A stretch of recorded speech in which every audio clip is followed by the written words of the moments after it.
Hi, everybody. Hi. Welcome. Hello. I'm Alexa Roman, and this is Lori Mann. Lori Mann. Hi there, folks. It would be good if I could talk. I want to make sure everyone's connected. You can't see, but hopefully you guys will just post something in the questions section if you can't hear us. So we're here today to talk about how to get a job in design, which is something that Lori knows a lot about, being a creative recruiter, working with designers all the time. And she has some really great advice, which is how this came about. We were talking at lunch a little while ago about people that maybe don't have the strongest background in design and how do they position themselves. So that's what we're here to talk about today. So let's start with Lori. Why don't you tell us a little bit about your background and how you got into recruiting? Let's see. Well, my background is fairly eclectic. I started off as a graphic designer and then in retail management, moving up to like software sales and account management. And then I was actually recruited to be a recruiter, which was kind of funny because I was already kind of doing that for friends. Like I would help with resumes, or I would look on LinkedIn and say like, well, why don't you take this job? So when Vitamin T, which is where I work, when they called and said like, hey, do you want to be a recruiter? I really thought it was a joke. So even when I was given the offer, I actually said to my now boss, like, I feel like you're like I'm on camera and this is a big funny, but anyways, so now that I'm in the recruiting space, which I've been doing for over a year, it's almost like Vitamin T and Aquent has really kind of been like a crash course in recruiting, because each week I meet with, probably 4 to 6 different companies. I get to go on site and see, their offices, meet their teams. So it's very like fast moving. And so I get to see, the projects that are coming up.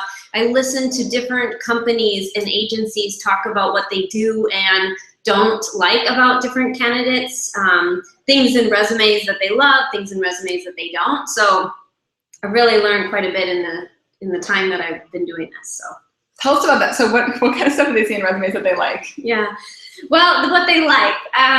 So what they like is someone that shows some personality. They like to see short resumes, nothing past 2 pages. I have seen 6-page resumes, and they are great resumes, but I don't.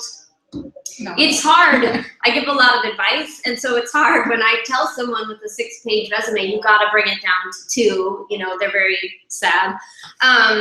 So concise resumes and that bullet points or key features on a resume that just show how they have brought value to their previous jobs. That's really important, really. And just and a summary of what they want to do. So many people have a eclectic background as well. Companies just want to see what you want to do now. That's good. That's good advice. Yeah. So, and what stuff do they see aside from the length? What stuff do they see that they don't want to see? Pictures on resumes are never a good thing. And again, even when someone is really, would consider themselves very attractive, it still is never a good thing. So I often will tell people not to do that. Yeah, I love that. That's pretty good. Yeah. So let's talk for a minute about the landscape in design and technology, because we know that's blowing up here in the Bay Area. So what's that like now? What's the design landscape like? It's very exciting. I think just anybody coming into San Francisco can feel it. It just, right? It seems like, you're so excited to see what other people are doing. You're so excited to see like what your company is going to be doing. So the jobs, there are so many jobs here. Yet at the same time, it's still very, competitive. Like companies want the best of the best, but at the same time, designers really want the best of the best. Like it's hard, like to be a recruiter is still pretty hard. Like, I'm not only selling, and it's not even so much about what what the company kind of is. It's like the project. Like designers want to know what they get to do. They want to know what the project is. That I think oftentimes trumps like money. They care more about what they're gonna get to do. Yeah. So that being said, it's like people are coming here. We get calls from all over the world, really. Like, how can I get there? Like, can you help me get there? Like, I want to work there and stuff like that. So it's like, coming here, which is not helping our friends. So stop coming. No, just kidding. That's awesome. So how do you evaluate when you meet these designers? How do you evaluate them? How do you know whether or not they're going to be the best of the best? Well, the portfolio and a resume obviously does say a lot, and that's, a key ingredient to this, but it has so much to do with personality and how you carry yourself, how you can relate to others. I used to be pretty surprised when a job comes in. We go through a bunch of different candidates, find the best of the best, and then typically just submit over 3 to these jobs. And from those 3, because we've done all this pre-screening stuff, the company will pick one of these 3 or bring in maybe 2 on a project. And on a couple companies, I remember, probably like 6 or 7 months ago, like they had me come in to actually sit in and listen to the interview process. So I got to listen to the interview process. Then I got to be a part of the meetings where they decided who they were going to keep. And it was amazing because they picked the person whose portfolio should have never would have won. But that's who the team, that's who explained their design choices the best.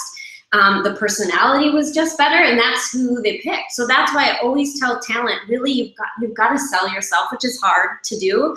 And then just be like somebody other people want to work with. So when I talk with designers, and they come into our office, I often am thinking like, gosh, would I want to work with this person? Because then it's an easier sell to the company. Like, and a lot of our clients and companies we do, have relationships with, so they know by now, like, what I like and who I think would fit well into their environment. So that helps a lot too. Yeah. Really, yeah. That's cool that you said it on the interview process. Yeah, it was really cool. What was that like? Can you talk about some of the interview processes that you are privy to? What is a common interview process?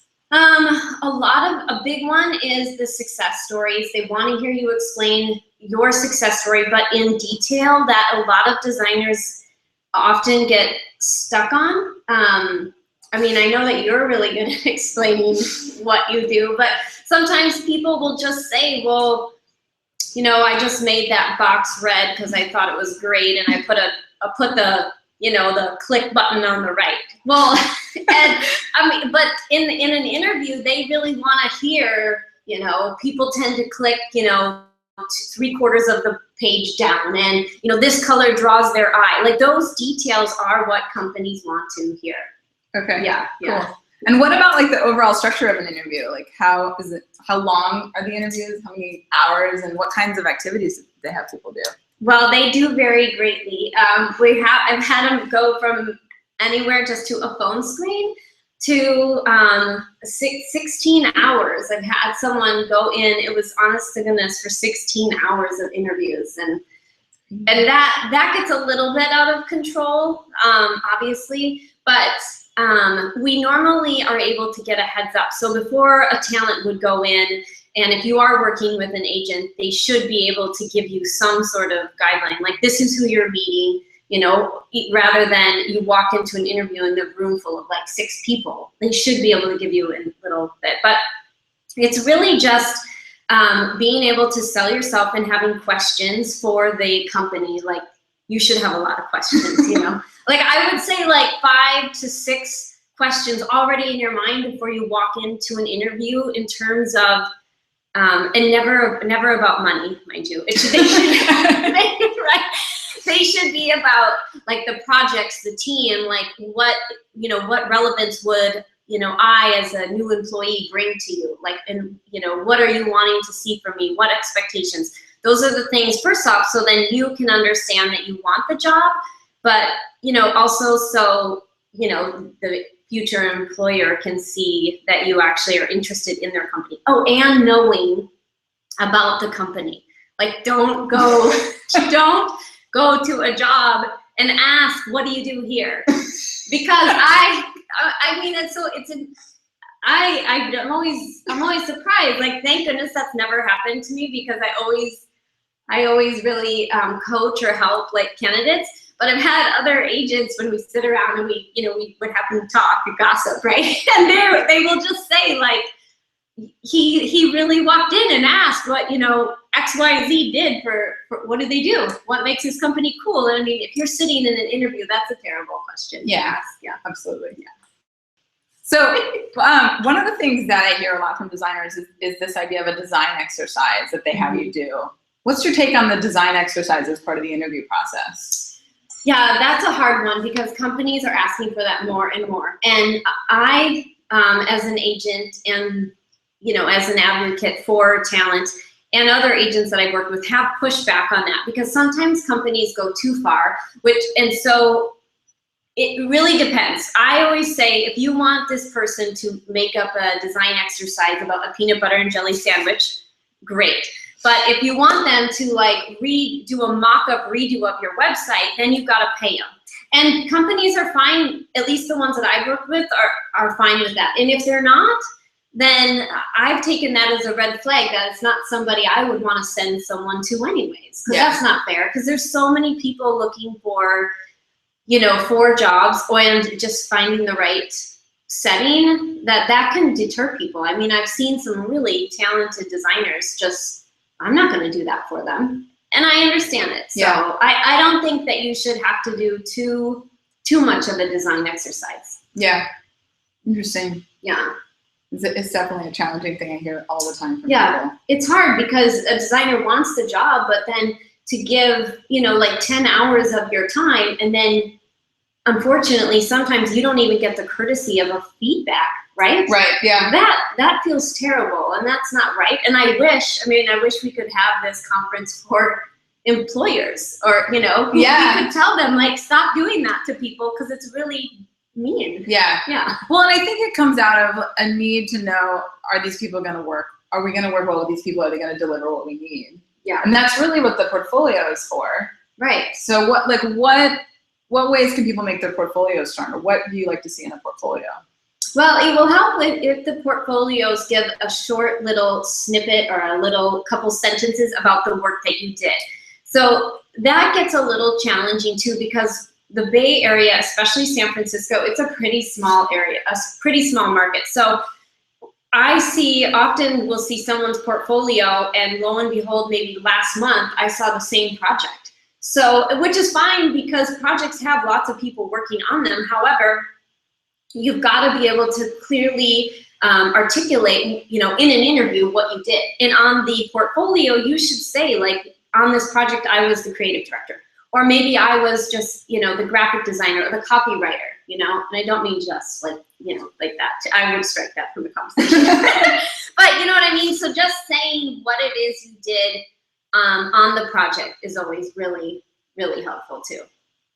Yeah. Cool.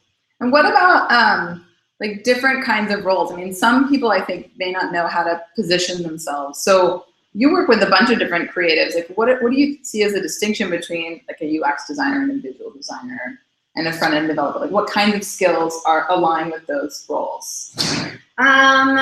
Well, let's see. So a UX designer would be, someone who has the capabilities to have wireframes, and being able, and that's tricky too, because sometimes on portfolios, someone will be the visual designer or the UI designer on a project, but will show the wireframes. It actually just came up very recent where it was beautiful hi-fi work on this person's portfolio, and yet they didn't list themselves as a UX designer. And I was like, are you a UX designer?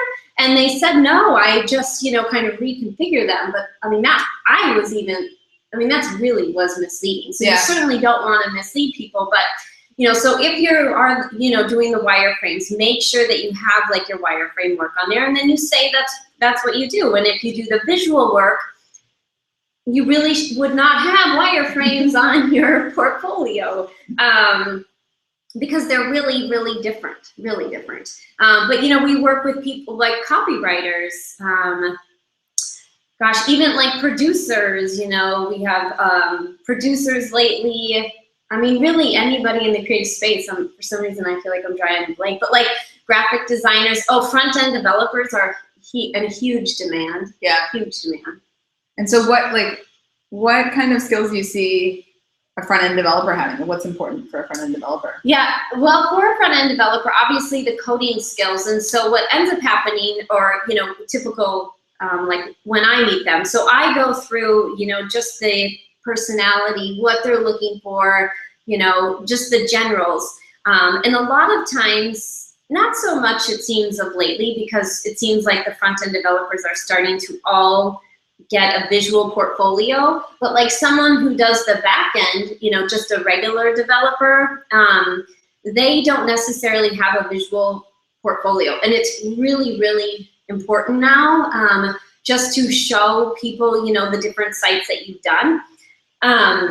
But so a front-end developer, a front-end developer who has a little bit of personality. I mean, everybody knows, like a visual designer is going to have a fun portfolio. The front-end developers who have one of those fun portfolios, I mean, I wish there were more of them, because they get a job days, seconds. It's almost like I could meet, there's some that are in my mind right now, and I'm like, I've met them, and then, I mean, it's that night, literally they're gone. I'll be like, hi, I just wanted, oh, Lori, I just took a job. I'm like, I knew it.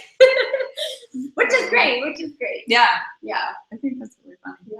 Yes, we all know developers are in high demand, so Yes. that can make sense. Yeah. But front-end developers are also having visual portfolios Yeah. to show off that work. Yeah, because, and then, the crossover of coders who design is huge right now. And are you seeing that a lot, or Yes. is that going up or down?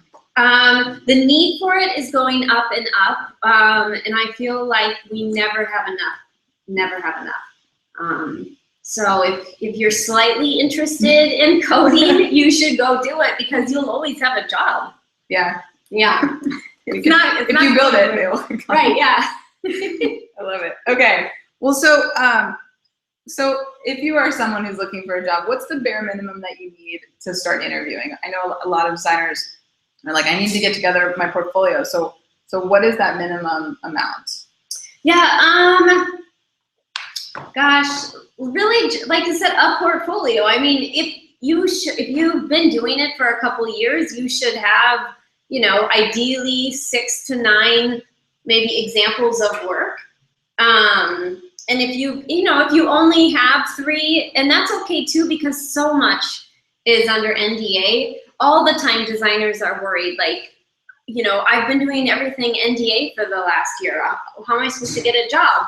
And that's okay, because when we submit people over to different companies, or any agent who's doing it, they're used to it as well. So as long as you can explain it, or I've even had designers, or really it kind of falls more in line with UX people. UX get it the most, but so like a UX person could go back through and maybe just alter the wireframes a little, or kind of fuzz it out. And that should be okay to take to an interview, and then you can just show in person. So if you have that, just trying to get a job, just sort of start out with your projects.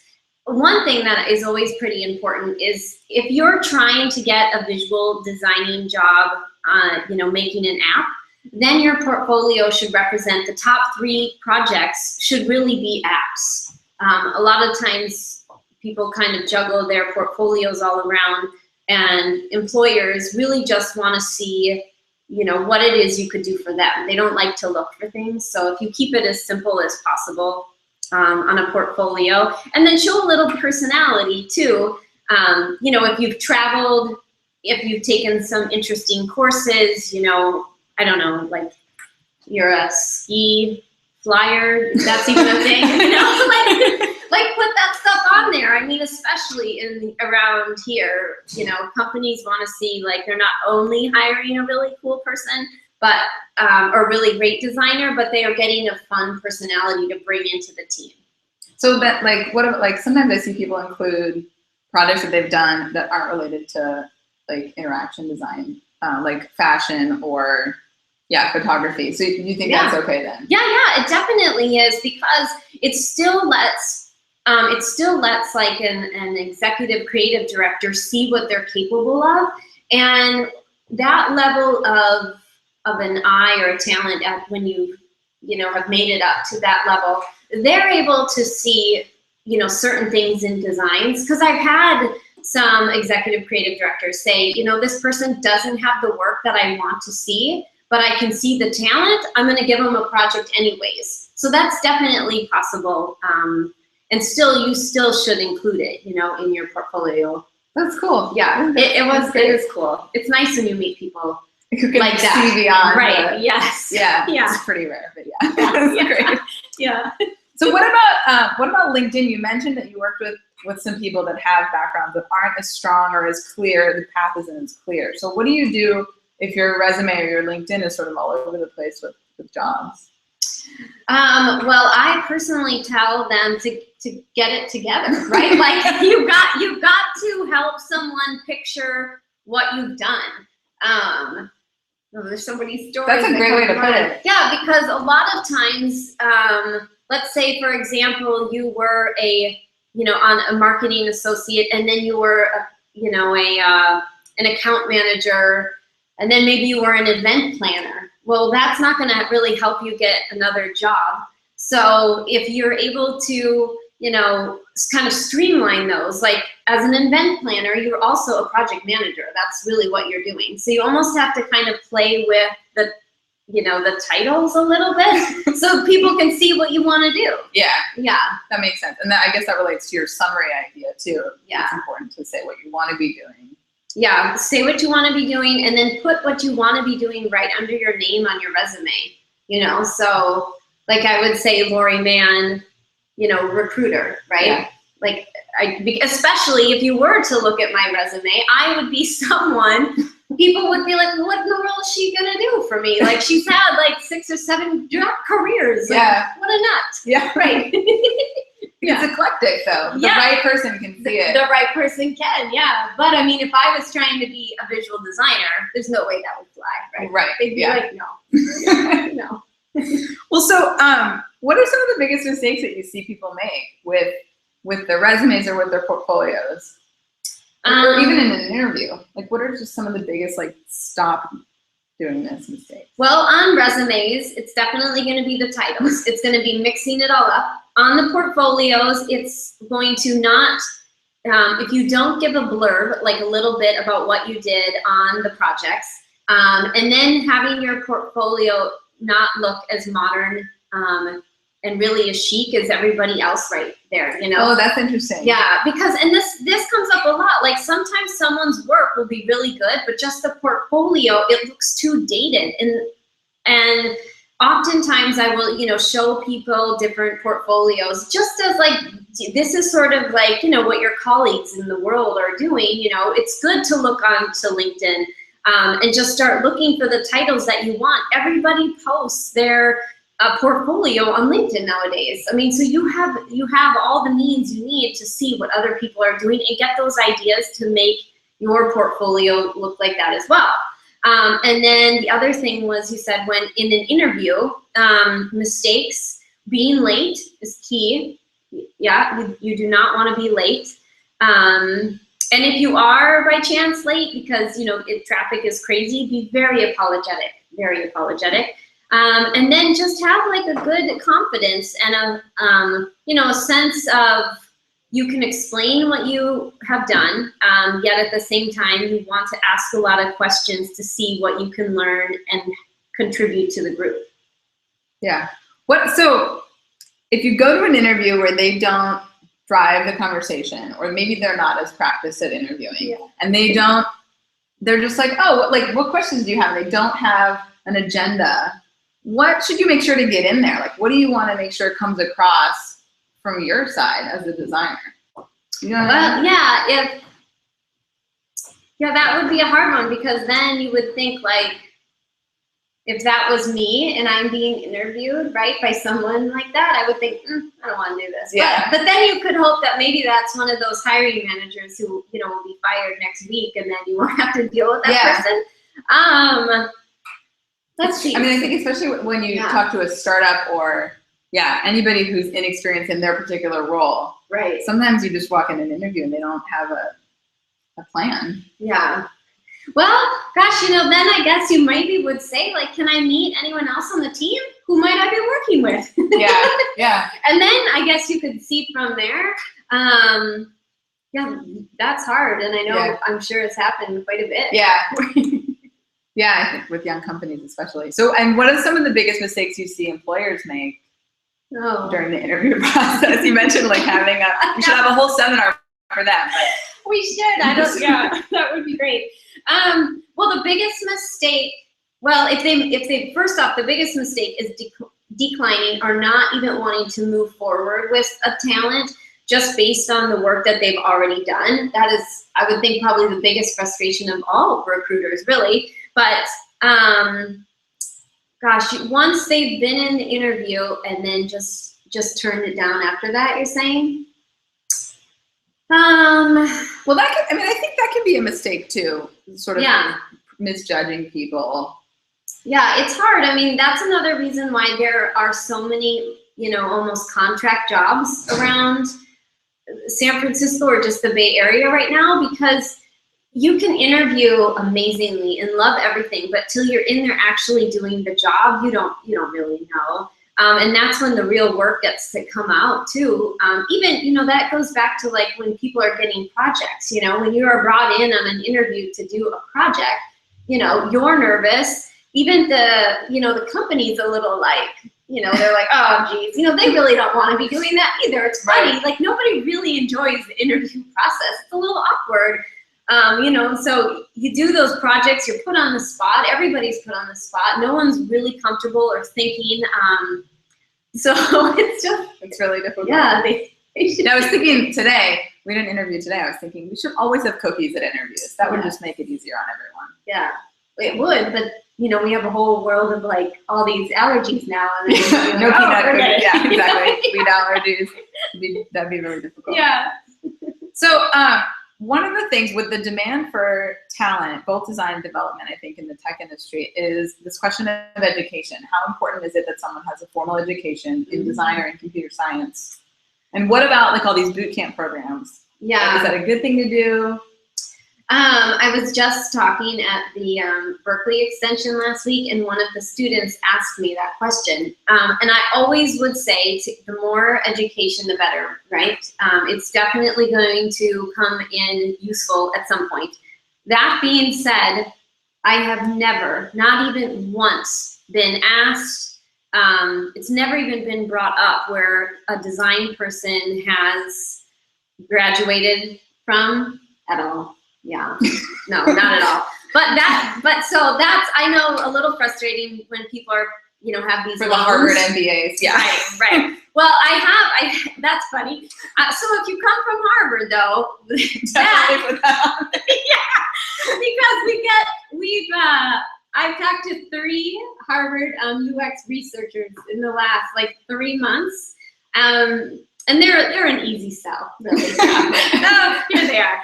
But and then also those quick classes, or Dev Boot Camp. What is their Coursera? Tradecraft. Yeah, Tradecraft. General Assembly. What has been happening a lot, which is really kind of neat to see and important, is people who have just bachelor's degrees from, say, 6 or 7 years ago, or even 2 years ago, are going to those institutions, taking the 6 weeks or 9 week courses, and then they come out ready to go, because those really are good. They're expensive, but they're really, really good. You often will find a job, right out of those. Yeah. Oh, yeah. That's excellent. Yeah. That's great. So, and the extension programs too. Yeah, well, the ones that, I would tend to say you'd be better off with the General Assembly and those things. I think some of the extension courses, that's working towards a bachelor's or a master's, where these other, the professional development. Yeah, they will give it to you really, really condensed and really this is how it is. You're ready for a job. Yeah. And are people ready to hire those people right now? Yes. Oh yeah. It's funny. I've gone to, some of the preview shows of, General Assembly, or even like there's a lot of copywriters at Miami Ad School, and we've seen when we go with agents, like I've seen some of my clients there, you know, getting these people, which is good. I mean, recruiters and companies, everyone just wants people to find jobs. So I think however they get it is fine. But yeah, you're definitely, when you come out of like Dev Boot Camp, which is like a 9-week program, I think, or 16 weeks or something like that. Yeah, you have a job. You have a good job. Wow. Yeah. That's awesome. Yeah. We'd like to see that. Yeah. After spending $20K or whatever that costs is good. Yeah. I know. What about internships? Like, are you seeing people taking internships out of those programs, or have you recommended that anyone do an internship? Yeah, when people come, not out of those, like you won't, generally somebody's not going to come out of like a Dev Boot Camp or even like a General Assembly and get an internship. That goes right into jobs. But if you come out with like a graphic design, bachelor's degree, hopefully, and it's always a little sad when you find like a recent college graduate who hasn't worked or done any internship or has any real life work experience in the design world, and now they want to get a job. I wish someone would have pointed out the obvious there to them, but you really need to have like that real life experience or real work experience. And if you don't, then yeah, get an internship. I mean, we don't generally deal with internships, but if that's that's all that they can get, then definitely take it. And a lot of times those turn into jobs. Mm-hmm. You know, if you do a good job, the company's not going to let you go. Right. Yeah. Stick with it. Yeah. So if they let you go, you should look in a mirror and see what you've done. All this time. You should assess your work ethic right away instead of waste, years down the road. Yeah. Love it. I wish I had done more internships in school. Oh. I never took advantage of that. Yeah. Yeah. So I think it's difficult depending on what you want to do to find the right internship. I just work. I just do jobs. Yeah. Yeah. Probably because you have bills and things like gotta that. pay the bills. And that's hard too. But then that ends up happening to you, which happens to most. You can still be getting freelance projects from like Odesk or Recruitin. It's like recruitin.net. Those sites are great because companies will go right to the talent. And then those projects you could be building your portfolio with. So that's a good way to. Or, if you are a visual designer or graphic designer, you've got friends who want a web page, who, want to tinker around with an app idea, help them. Yeah. Because then put that on your portfolio. Yeah. It's a great way to build your portfolio. Yeah. Let's switch gears a little bit and talk about one of your passions, which is building a team, like putting a team together, which is, conversely a challenge for the employer. Yeah. So how do you build a team? Like I've been hearing a lot of companies wanting a UX department or whatever, they want designers. Where do you start? Well, I do love building a team because I think it is so fun. I mean, that's when you have, a group of people together where everyone is really excited and passionate about it. I just think that there's nothing, yes, there's greater things in the world, but when people are doing cool things together, moving forward, I love it. So that being said, really kind of starting with, I guess, almost the leader. Like you really do need to start with the person in charge because they're really going to set the tone. And that person has to be, energetic, exciting, easy to understand, and who communicates well. And then from that, if you have a good relationship, it's pretty easy to find the rest of the team because people are going to be, almost like pulled in or like kind of, a magnetic force. I think, don't you think that just happens? Like if you're out there doing things, meeting people, we had talked about that. Trying to get a job, you can't just apply from like your room or your house. Yeah. You've got to be out there networking. Yeah. Right. And that's a big challenge for people. Yes. So where should people network? They should follow your social schedule. Like they should. I mean, you really need to be like at meetups. You need to be like, at events. All companies host events. I mean, here in the city. Yeah, that's true. Yeah, it's literally every single night, every weekend, you could be out there networking, meeting people, and just getting to know other people in a cool way. Because I feel like here in the San Francisco, people want to meet other people. Yeah. So really getting out there to network, is the best thing. I think we went on a tangent, but no, I think it's great. Yeah, I think that's a key message. So as a designer who's out there networking, the in-demand designers or in-demand front-end developers, how do you figure out where you want to work? How do you figure out whether or not the company is the place you want to work, especially if it's a company you maybe haven't heard of or haven't thought about working with? Yeah.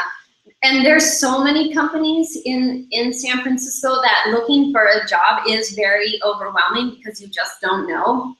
I would say connecting with a staffing agency, because you go in there, explain what you're good at.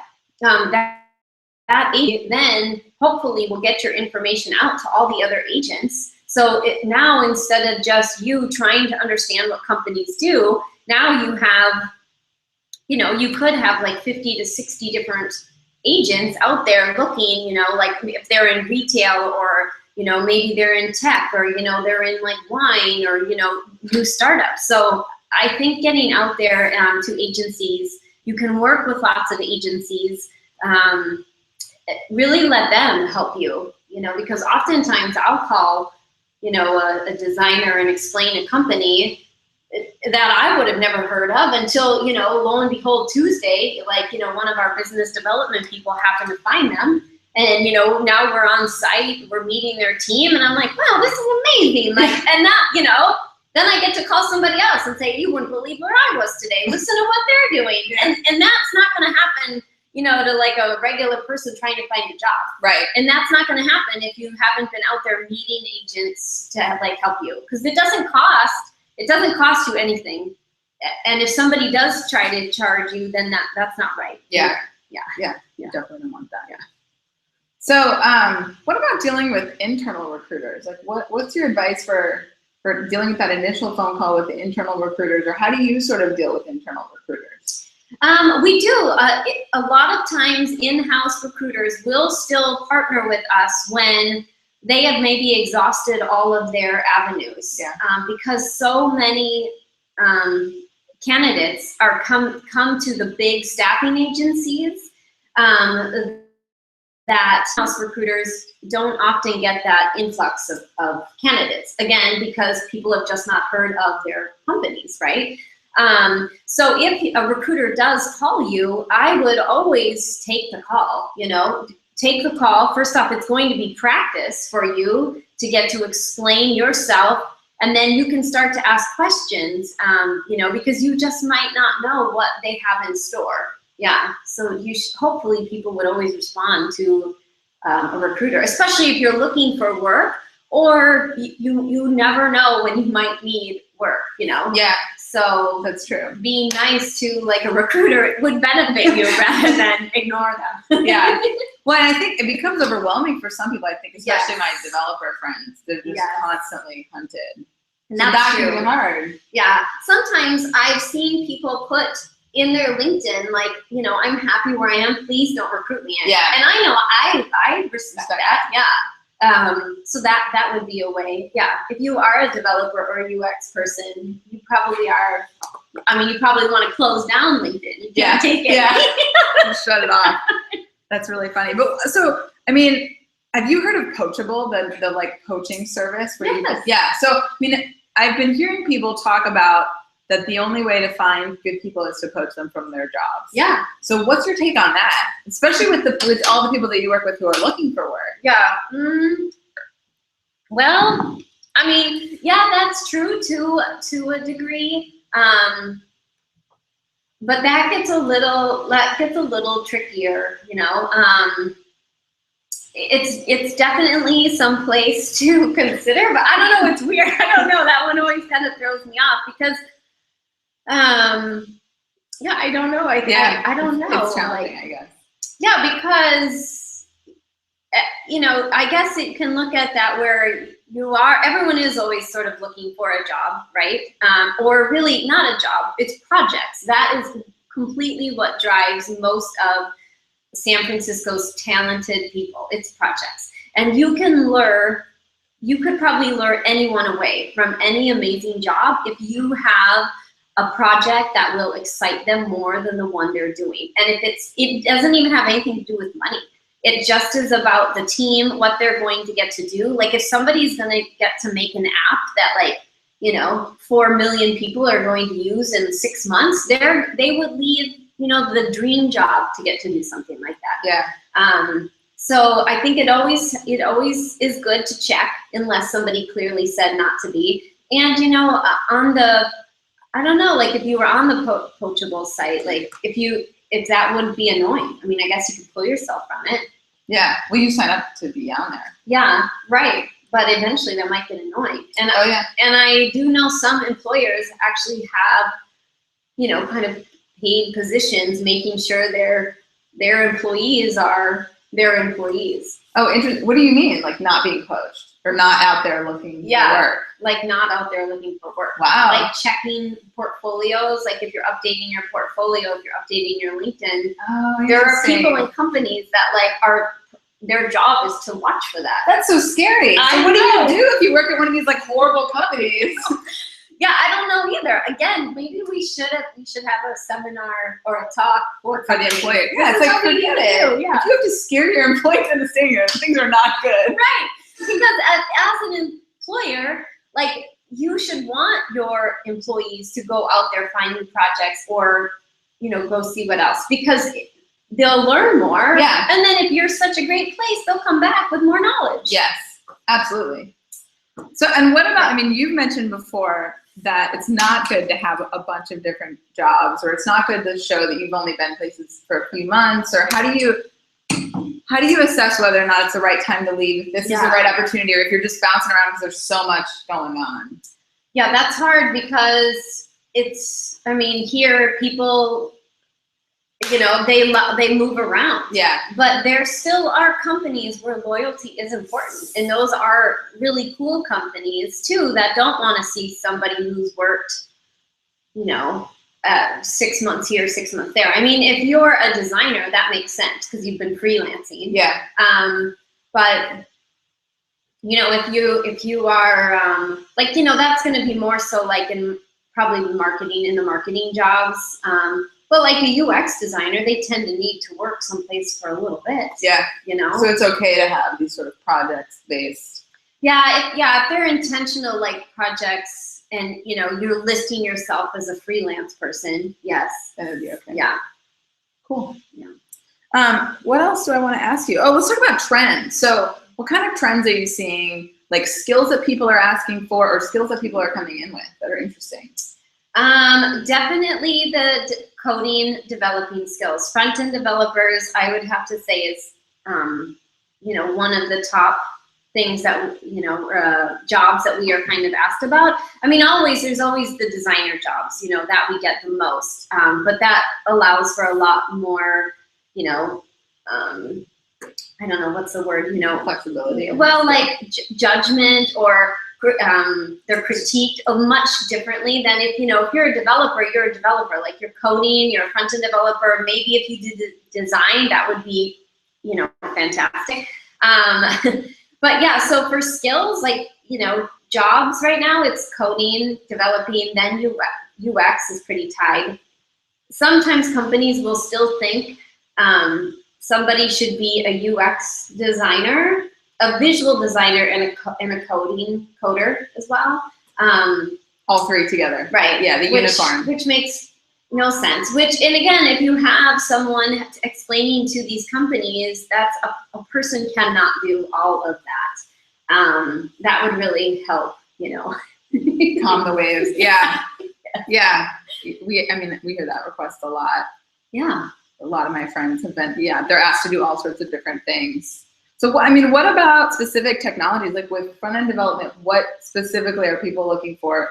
JavaScript? Are they looking for specific frameworks? Is there anything about mobile that's interesting? Well, let's see. Definitely a lot of WordPress, a lot of hand coding. Interesting. A lot of WordPress demand. Yeah, we do. We do get a lot of people for WordPress, jQuery, and if you can hand code, that's always really important. A lot of times, well, every single time, like, you know, I meet a developer, we go through just basics, but then they get passed off to, you know, an expert test that actually makes sure they can talk about what they, you know, have done.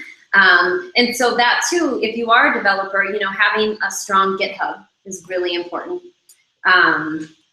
You know, and then also, even as a developer, still being able to explain it, because a lot of the times, you know, you need to be able to explain it to, you know, someone who's not a coder as well.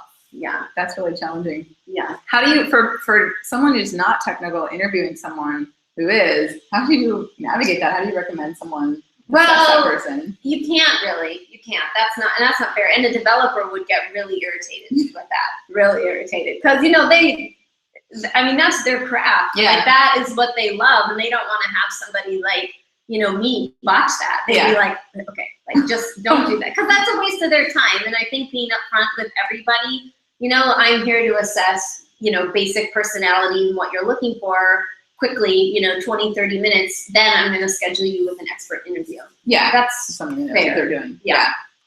Yeah. That's interesting. Have you ever worked with anybody who doesn't have an engineer on staff that can do that, who has to like hire someone to do a technical interview? Like someone who's maybe like a business founder or working at a non-technical company. Yeah, which is why, at least through us at Vitamin T and Aquent, our front-end developers are vetted by our own personal experts, because oftentimes when a company, you know, a smaller company, they don't have a person on staff to know what they are going to be good at, you know, for coding. So they know that coming through us, it's sort of part of our guarantee, you know, that they would have that. And hopefully most, you know, I would think most people nowadays agencies would have expert tests at hand, because then, you know, that would be really mean to do to someone. Yeah. Yeah. Yes, that would be mean. Yeah. That's true. I just want to mention that if you're watching us, you can ask questions on the sidebar. There's a Q&A. You can ask us questions and Laura will answer them.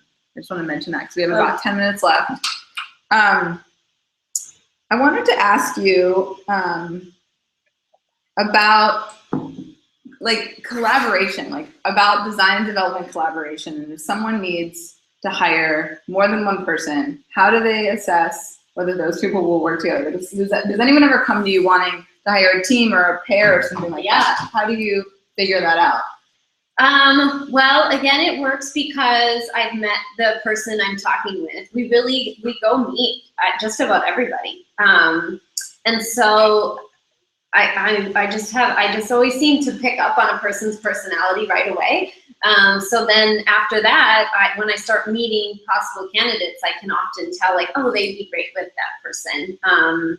And so then, because, you know, that particular company, we would have a relationship, you know, I could call them and say, you know, hey, you know, I found Jane, she's going to be great, this is what she does, I know you'll really like her. And that person will be like, that sounds great, like, let me just have a call with her, make sure she understands what, you know, projects I have in mind. And then from there, it's, you know, it's gone. I mean, we work with a lot of agencies, which is a very frantic pace. So oftentimes, you know, it's a funny thing, like on, you know, who knows, like on a Friday at 3, it's like pandemonium went off. And, you know, lo and behold, on Monday, they might need like 4 or 5 people to show up. Yeah. And so it helps that we actually meet with the talent, you know, in person or on Skype. And so we can, you know, get a read on what their personality is like. So we know, you know, Monday morning, like, it's going to go smoothly. Yeah. You know? Yeah. That's so challenging. Have you guys ever tried any exercises or like any sort of like fail-safe way? No. You're just like, okay, we know. Yeah, no, there have definitely been nightmares. Yeah. Oh yeah. Like comical nightmares where you're just like, I didn't even, like, how is that possible? Yeah. Yeah. Oh yeah. I mean, that would be a whole book. Really? Can you tell us about one? Or is it like two? It's like two. I don't know. I feel like they'll know. Yeah. Because it's so crazy. Yeah. It's so crazy. Yeah, I guess you'll just have to come to like a meetup. I can say it private. It Yeah. won't be on like YouTube. Yeah. Okay. Yeah. We're gonna put it on YouTube. What about the difference between working in an agency and working in house? What are some of the differences that you see from visiting these companies and talking with them? Well, agencies, they go so quick. You get a lot of variety though, and that is really good because a lot of time designers want to work on different projects, which an agency provides. And in-house lets you have more time to dedicate to really perfecting the design. And it goes back and forth so much. So many people who've left the agency world really want to spend more time working on the design. Yet at the same time, they might be there and then they're like, I really miss the diversity. I think it's just how people are. You always want what you don't have. Yes. Yeah. That's true. But yeah, that's the biggest difference. If you want a lot of projects and a team and a fast pace, and you don't mind like, I guess crazy hours go with in-house too. But, agencies has frantic deadlines and you've got to meet those if you want the agency to stay funded or in business. So it can be very frantic, and that's how agencies are. So yeah. Some agencies, my agency is not like that. No. I gotta say over here, this place is amazing. Yeah. I think that's what you bring to it, though. I don't know about that. I think it was like built in. So what about for the person who's been looking for a job for a while, especially in this market where they're like, there seem to be so many jobs and so much demand, but for some reason I'm not finding that job. What should they do to figure out why they're not getting jobs or what they could do to get a job? Yeah, I would say there must be something off about their portfolio. And if you are just applying to websites, I would even love to take a poll at some time to see who ever got a job just applying to a website or a job. Yeah, it's so hard. I did that in college. I worked at a record store and I just emailed them. With that. Yeah, you should try it now. Yeah, I probably wouldn't. It's too hard. Yeah. But if you're not getting a job, there's something off about your portfolio, or your resume isn't not written as concise as it should be. That's the obvious, If you are getting into an interview and you constantly are not getting them, then I would also do some work with an agent. Like I have worked with talent before, and we've played out interviews. And hopefully they'll give you that feedback, because you are doing something, off. Yeah. And it can be fixed. Yeah. Look, we have a question. Oh, good. We have a question. Oh, good. Okay. Oh, we're so excited. Yeah. Okay. So the question is visual designer an old term? Should designers place themselves as UI designers?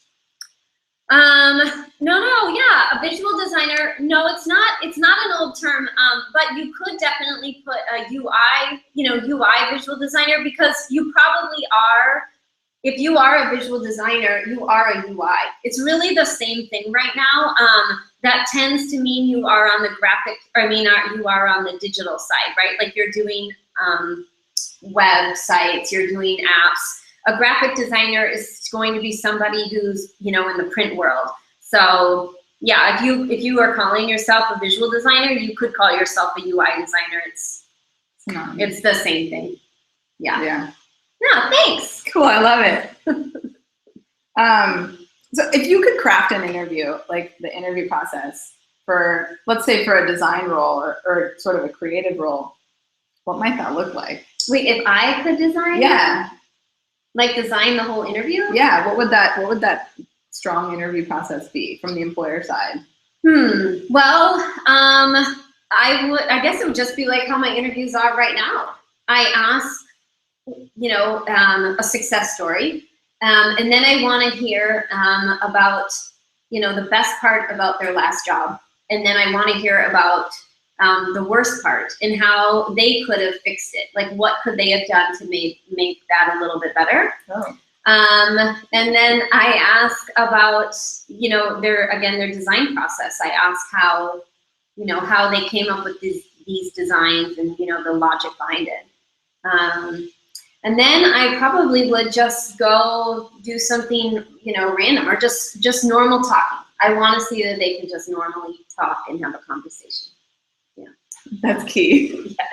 Yeah. That could be why you're Yeah. not getting the design job. Cool. Any last words for our friends out there who are maybe looking for jobs? Key advice for like, you only do this one thing. Gosh, if you only do this one thing and you are in design, it would be to have a really good visual portfolio. And you can find those out there. Look on LinkedIn, look on Behance, Dribbble. I mean, it's endless right now. It should be so easy to make yourself look desirable as a candidate. So look and see what others are doing, and then make yours, somewhat similar to it. That's very funny. Make sure your work. I mean, if everybody in the world has this clean, concise look, and then you come out with a bunch of text and subtitles or category groupings over here, and then it's too much. It's just too much. Yeah. It's like Paul Rand says, don't try to be original, just try to be good. Right. Yeah. It's sort of horrible too. That's a horrible future for design. Like at some point, elevate the craft. But I know what you're saying. Yeah. Reach the bare minimum of modernity and then go from there. Yeah. Just get your foot in the door and then wow them with your personality. But just keep it minimal on the portfolio. Yeah. Okay. I like it. Keep it minimal. It's good. Yeah. Okay. Awesome. Yeah. Well, thank you guys for joining us. You can hit Lori up with more questions on Twitter. Is it Lori Vitamin T? Is that your Twitter handle? I think it's. I think it's Lori Vitamin T. I think so too. I think so too. Lori Vitamin T. So hit her up with your questions. And we want to give a shout out to Vitamin T. Thank you for Vitamin T. It's fantastic. And thanks to Carbon 5 for hosting us. Yes. For our hangout. And thank you to Alexa. She's so fantastic. I hope that you all could hear us. I didn't see any comments, so yeah. Hopefully you all heard it okay. We'll see you next time. Bye. Thanks. Bye.